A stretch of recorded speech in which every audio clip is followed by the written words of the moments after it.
Desa Sidajaya merupakan desa agraris yang terletak di bagian timur Kabupaten Subang, Jawa Barat.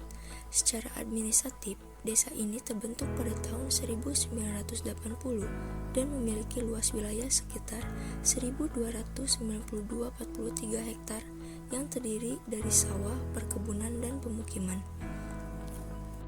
Letaknya cukup strategis dengan akses jalan yang menghubungkan ke pusat kota, serta memiliki potensi alam berupa lahan pertanian subur yang menopang kegiatan ekonomi utama warga, yaitu bertani padi, tebu, dan singkong. Namun, di balik potensi tersebut, Desa Sidajaya menghadapi tantangan serius di bidang pendidikan dan sosial.